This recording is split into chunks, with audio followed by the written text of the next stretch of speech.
केरला में एक सुंदर मंदिर है कोट्यूर में, और वहाँ पर शिव जी की सेवा पूजा होती है। उसी मंदिर के प्रांगण में एक बड़े संत जिनका नाम है पूंथानम भागवत की कथा करते थे। भागवत की कथा सुनने के लिए हजारों की संख्या में लोग आते थे, बड़े लोकप्रिय थे। एक दिन वो दशम स्कंद श्रीमद् भागवत के 60वें अध्याय कृष्ण और रुक्मिणी का प्रणय कलह, इस अध्याय पर चर्चा कर रहे थे।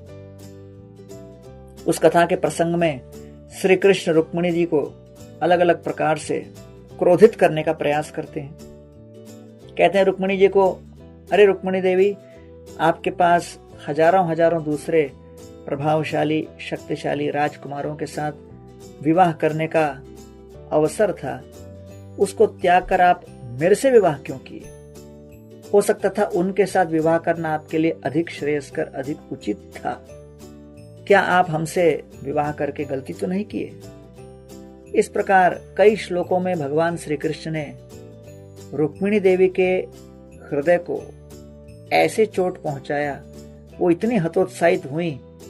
कृष्ण की अपेक्षा थी कि वो क्रोधित होकर कुछ उन पर बरसेगी, लेकिन रुक्मिणी देवी तो विनम्रता की मूर्तिमान स्वरूपा थी, इसलिए वो तुरंत वहीं पर गिर पड़ी अचेत अवस्था में।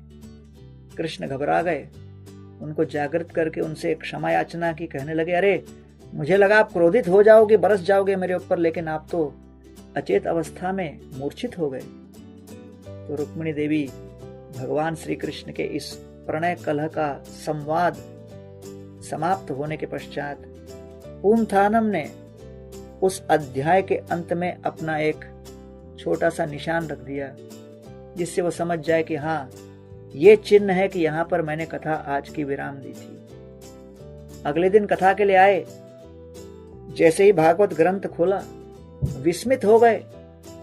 जिस स्थान पर उन्होंने चिन्ह को छोड़ा था वो अध्याय के अंत में था, लेकिन अगले दिन जब ग्रंथ खोलते हैं पाते हैं कि वो चिन्ह उस अध्याय के आरंभ में है।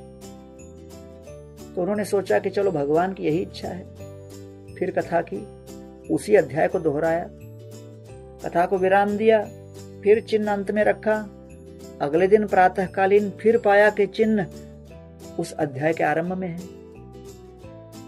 ये प्रक्रिया दिन प्रतिदिन कई दिनों तक चली।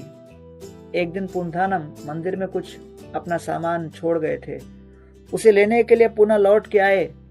द्वार बंद था। द्वार के अंदर से उन्होंने देखा कि अंदर क्या वृत्तांत घट रही थी।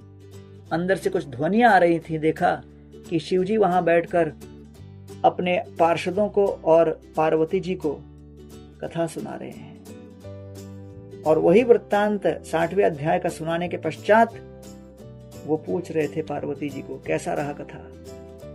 और पार्वती जी कहती हैं, कथा तो बड़ी रोचक थी, लेकिन पूंथानम जैसे नहीं। और शिवजी इस बात को सुन के कहते हैं, मैं भी इस बात को स्वीकार करता हूं, और इसलिए प्रतिदिन मैं उस कथा के चिन्ह को वहीं उस स्थान पर रख देता हूं, जिससे कि ये कथा बारंबार हम पूंथानम के मुखारबिंद से सुन सकें। मैं ये कथा सुनने के लिए इतना लालायित हूं।